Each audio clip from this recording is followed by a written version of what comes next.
ሰላም ወንድሜ፣ ሰላም እህቴ።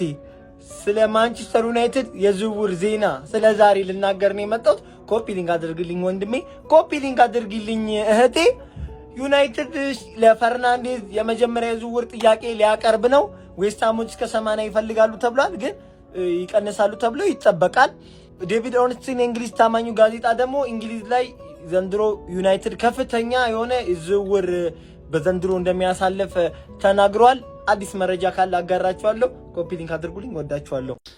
ማቲያስ ፈርናንዴዝ ወደ ዩናይትድ የሚቀር አይመስለኝም። በቃ ይኸውልህ ምክንያቱን እዚህ ቪዲዮ ላይ ነግራችኋለሁ፣ ግን ይሄ ኤአይ አይመስለኝም። በቃ ይሄ ልጅ የዩናይትድ ማለት ያምርበታል በቃና ለምን እንደዚህ አልኳትልም። ኮፒ ሊንክ 10 ሁሌ ኮፒ ሊንክ ገንዘብ አይደለ የጠየቁ ጎብዬ አካውንታችን ጥሩ አይደለም። ፎሎ ኮፒ ሊንክ አድርግ ማለት ነው። ይኸውልህ ጠንቋይ እንዳትለኝ ማለት የሚቀጥለው ሳምንት ዩናይትድ በእርግጠኝነት ከ60 እስከ 65 ሚሊዮን ማለት ነው ለማቲያስ ፈርናንዴዝ ያቀርባል። እሱ ሪጀክት ይደረግበትና ከ65 እስከ 72 ባለው ይሄ ልጅ እናስፈርመዋለን። እመኑኝ ነው የምላችሁና ዌስትሃም እየጠየቀ ያለው 80 ነው። በእርግጠኛ ይሄ ልጅ የኛ ነው። አንደኛ ልጁ ከብሩኖ ፈርናንዴዝ ጋር መጫወት ይፈልጋል። ሁለተኛ ደግሞ ዩናይትድን ይወዳል። የዩናይትድ ፕሮጀክት አሳምኖታል። ስለዚህ ይሄ ልጅ የኛ ነው። 80 ላይ ተጠየቀበት 72 አካባቢ ወይ ደግሞ ከ68 እስከ 72 ምናስፈርመው ይመስለኛል። የተንቦጃቦጀ ዜና ምናምን አላቀርብላችሁም። እኔ እርግጥ ያለ ነው በቃ የሆነ 80% ምናምን የማሳካት እድል ያለውን ዜና አቀርብላችኋለሁ።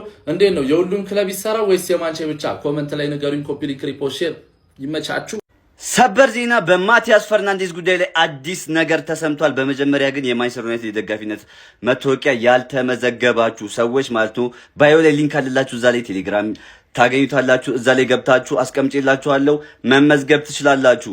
ሰበር ዜናው ማንቸስተር ዩናይትድ ከዌስትሃም ዩናይትድ ጋር ስለ ማቲያስ ፈርናንዴዝ የዝውውር ጉዳይ ኦፊሻሊ መነጋገር ጀምሯል። ነገር ግን 80 ሚሊዮን ፓውንድ የመክፈል ምንም አይነት እቅድ የለውም። እንዲሁም ዝውውሩ እንዳይዛንዛና ድራማዊ ክስተት እንዳይኖርበት ይፈልጋል በማለት ተዘግቧል። ታላቁና ገና ነው ክለባችን ማንቸስተር ዩናይትድ ማቲያስ ፈርናንዴዝ ለማስፈረም ከዌስትሃም ጋር ንግግር መጀመሩ እየተዘገበ ይገኛል። ግን በጭራሽ 80 ሚሊዮን ፓውንድ አይከፍልም ያራዳልጅ። እሱ እኔም እስማማበታለሁ በጣም በዛማን ዌስትሃም እኮ ወርዷል ያራዳልጅ። ይኸው እኔ ልጁ ማን ነው ዩናይትድ እንዲመጣ በጣም ነው የምፈልገው ማን ነው። አንደኛው ነገር መስፈርቱን አሟልቷል። የመጀመሪያው ማን ማንቸስተር ዩናይትድ መጥቶ መጫወት ይፈልጋል። ገብቷል። ዩናይትድ መምጣት ይፈልጋል። ሁለተኛ ነገር ኳስ ይችላል። ጥሩ 6 ቁጥር ነው። እኔ ያየሁት ማን ነው ሊድስ ከዌስትሃም ሲጫወቱ ነው። ካራቦ ካፕ፣ ኤፍኤ ካፕ አብዛኞቻችሁ ያያችሁ ደግሞ የአርሰናል ጨዋታ ጊዜ ነው። ሙሉ ጨዋታውን ስታደናነቁት መጨረሻ ላይ አንኳስቱ መጨረሻው አላማረም። ብቻ ግን እኔ ቢመጣ በጣም ነው ደስ የሚለኝ። በ50 ወይ በ60 ምናምን ቢጨርሱ ደስ ይለኛል። ይኸው ክለቦች ማን ዩናይትድ ስለሆነ ነው እንጂ እንዲ 80 ምናምን የሚጠራው ዌስትሃም ለዛውም ወርዶ ማለት ነው። ኒውካስል ምናምን ቢሆን እኔ በ40 ይሸጥለታል። መድኃኒዓለምን ነው የምላችሁ። ለማንኛውም የእናንተን ሐሳብና አስተያየት ኮሜንት ላይ አስቀምጡልኝ። ፎሎና ላይክ እያደረጋችሁ ይመሻችሁ። ዩናይትድ ፋሚሊ በስተመጨረሻ ክለባችን ማንቸስተር ዩናይትድ ማቲያስ ፈርናንዴዝ ዝውውር በተመለከተ ከዌስትሃም ጋር ንግግር ጀምሯል ተብሏል። ከዛ በፊት ቪዲዮን ኮፒ ሊንክ፣ ሪፖስት፣ ላይክ በማድረግ ቫይራል እንዲወጣ የድርሻችሁን ተወጡ። ፋሚሊ እንደምታውቁት ከረጅም ጊዜ በኋላ ማንቸስተር ዩናይትድ ማቲያስ ፈርናንዴዝ እንደሚፈልግ እየተነገረ የነበረ አሁን እንግዲህ ዛሬ ከዌስትሃም ጋር ንግግር ጀምሯል ተብሏል። ግን ልጁ የሆኑ ዋጋቸው በጣም ከፍ አድርገዋል አሉ። እስከ 80 ነው የሚፈልጉት እነሱ ይለጠፉበት። ግን ኔሶች እንደዛ አይከፍሉም። ከ55 ድረስ ሊከፍሉ ይችላል ተብሎ የሚጠብቀው ደግሞም ልጅየው ወደ ዩናይትድ ብዙ ክለቦች ይፈልጉታል። በእርግጥ ግን ልጅየው ለዩናይትድ መጫወት ነው የሚፈልገው። እንደምታውቁት ዩናይትድ አምናም 15ኛ ጨርሶ ቻምፒየንስ ሊግ ሳይኖርበት ምናምን ሳይገባ ያመጣው ነው። ኩኛም በፕሪሚየር ሊግ ውስጥ በጣም ኮከብ የሆኑ ተጫዋቾችን ያስፈረሙ ታውቃላችሁ። እንደዛ ወድቆ እንኳን ማለት ነው አሁን ቻምፒየንስ ሊግ እንኳን ሊገባ የመግባት ቻንስ እያለው ማለት ነው። የመግባት ቻንስ ሳይሆን ቻምፒየንስ ሊግ መግባት ነው አረጋግጦ እንኳን ይቅርና አምና እንደዛ ሆኖ እንኳን አምጥቷልና ልጅየው አሁንም ዩናይትድ መጫወት ይፈልጋል። ያ ሊያቀለው ይችላል፣ ግን ትላልቅ ክለቦችም ይፈልጉታል። በእርግጥ ከማንቸስተር የበለጠ የተጋነነ ክለብ ይኖራል ብዬ አላስብም። ትልቁ ማድሪድም ይፈልጓል፣ ግን እሱ መጫወት ስለሚፈልግ ነገራቶችን ሊያቀለው ይችላል። የኒውሶች ግን 80 መክፈልም አይፈልጉም፣ ማንዛዛትም አይፈልጉም። የልጅየውን ዝውውር ቶሎ መቋጨት ነው የሚፈልጉት። ምክንያቱም አሁን ዩናይትድ አንድ ጨርሷ ይደርሰናል፣ 2 ምናምን ነው ማስፈረም የሚፈልጉት። አሁን ከኤደርሰን ውጭ 2 ምናምን ነው መጨመር የሚፈልጉት እና ለሱ 80 ምናምን ካወጡ ብሩ አይበቃቸውም፣ በሌላ ቦታ ማዛወር አይችሉም እና ያ እነ ቶላኒ ምናምን ስም እነ ባሌባ ምናምን አሉ እና የተጠሩ ያሉት እንደዚህ ባንዴ ለአንድ ተጫዋች ሁሉም ነገር አውጥቶ መጨረስ አይፈልጉም። ዝውውሩ ብዙ ቦታዎችን መሸፈን ይፈልጋሉና እስከ 80 ያወጣሉ ተብሎ አይጠበቅም። ግን እንዳም ነው አሁን ክረምት ላይ ያደረገው ነው አይታችኋል። ትናንሽ ብር አውጥቶ ክለቡን መጠገን የሚችሉ የማንቸስተር ችግር ሲንከባል የመጣ 10 ዓመታት ምናምን ሲንከባል የመጣ ችግር ነው ታውቃላችሁና አሁን በአንድ ዝውውር ባለፈው እንደምታውቁት ደረጃውን ትንሽ ከፍ አድርገው ዩናይትድ አሁን ደግሞ በዚህ ክረምት የሆነ ችግሮችን መቅረፍ ይፈልጋል። በዛ ላይ ደግሞ መሸኘት ልጆቹን መሸኘት እና በትንሽ ብር ገዝቶ ደሞዛቸው ማሪፍ ይሆናል። ከዛ ለትልቅ ደረጃ የሚያደርሱ ልጆች እያደረገ ነው ያለውና ዝውውራቸው በጣም ደስ ይላል፣ ተስተካክሏልና አሁን የማቲያስን ቶሎ መጨረስ ነው የሚፈልጉ፣ ማንዛዛት አይፈልጉም። እሱ ካልተሳካ ወደ ሌላ ዞሮ ሌላ ተጫዋች ማምጣት ነው የሚፈልጉ። በዝርዝር ውስጥ የያዙት ብዙ ተጫዋች ስላለና የዛሬው እንግዲህ የወጣው መረጃ ይሄ ነው። ቢሳካ በጣም አሪፍ ልጅ ነው። ልጅየው በጣም ኳስ ይችላል። ደግሞ አንድም ሌላ ስለሚጨምሩ ምን ብዙ ነው ፍላጎቴ። ግን በአንድ ዙር ሁሉ ችግሮች አይፈቱም። እንግዲህ ቀጣይ እያለንና በዚህ ዓመት ግን እነዚህን 2 3 4 ተጫዋቾችን ቢያስፈርሙ ደስ ይለኛል።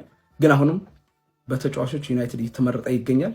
በጣም ደስ ያው ታላቅነቱን የሚያስመሰክረው ብዬ አስባለሁ። ለማንኛውም እስቲ እናንተ በማቲያስ ፈርናንዴዝ የሚሰማችሁን ኮመንት ላይ አስቀምጡ። ቪዲዮ ከተመቻችሁ ኮፒ ሊንክ፣ ሪፖስት፣ ላይክ ማድረግ እንዳይረሳ። ግሎሪ ማን ዩናይትድ። ብሬኪንግ ማቲያስ ፈርናንዴዝ ወደ ማንቸስተር ዩናይትድ።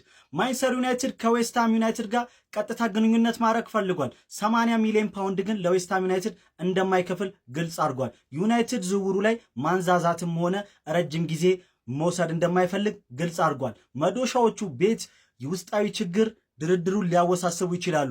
ማንቸስተር ዩናይትድ ግን ምንም አይነት ጊዜ መፍጀት ስለማይፈልግ ለዌስትሃም ዩናይትድ ግልጹን ሁኔታ ገልጿል። ማቲያስ ፈርናንዴዝም ቢሆን ከማንቸስተር ዩናይትድ ውጪ ወዴትም ፍንክች አልልም እንዳለ ነው። ስለዚህ ዝውውር ምን ትላላችሁ? ሼር ኮፒ ሊንክ እያደረጋችሁ። ማንቸስተር ዩናይትዶች ማቲያስ ፈርናንዴዝን ከዌስትሃም ለማስፈረም ንግግሮች እንደጀመሩ የሚያሳዩ መረጃዎች ወጥተዋል። ዌስትሃሞች ከዝውውሩ እስከ 80 ሚሊዮን ፓውንድ ይፈልጋሉ። ተጫዋቹም ዝውውሩ እንደሚፈልገውና ማንቸስተር ዩናይትዶችን በቀጣዮቹ ቀናቶች ውስጥ ለዌስትሃም የመጀመሪያ ዙር ጥያቄ እንደሚያቀርቡ ይጠበቃል። ማንቸስተር ዩናይትድ ማቲያስ ፈርናንዴዝን ለማስፈረም ከዌስትሃም ዩናይትድ ጋር ድርድር መጀመሩ ተነግሯል። ክቡራን ቤተሰቦቻችን በደንብ ኮፒ ሊንክና ሪፖስት በማድረግ ጀምሩት። ለቻናሉ አዲስ የሆናቸው ደግሞ ፎሎ ብታደርጉት በጣም ደስ ይለኛል። ዛሬ እንግዲህ ከተሰሙ የዝውውር መረጃዎች መካከል አንደኛው የዌስትሃም ዩናይትዱ ማቲያስ ፈርናንዴዝ ጉዳይ ነው። እንደምታውቁት ማቲያስ ፈርናንዴዝ በታላላቅ ክለቦች እየተፈለገ ይገኛል። ሪያል ማድሪድ፣ ፓሪስ ሰን ዠርመን፣ አርሰናል እንዲሁም ደግሞ በማንቸስተር ዩናይትድ እየተፈለገ የሚገኝ ወጣት የ21 ዓመት ፖርቹጋላዊ አማካይ ነው።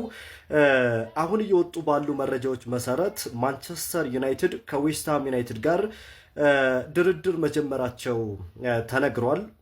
አንዳንድ የመገናኛ ብዙሃን እንደሚዘግቡት ከሆነ ይህ ዝውውር የመሳካት እድሉ በጣም ሰፊ ነው እያሉ ይገኛሉ። እንደምታውቁት ዌስትሃም ዩናይትድ 80 ሚሊዮን ፓውንድ ለዝውውሩ ለጥፎበታል በማቲያስ ፈርናንዴዝ ላይ።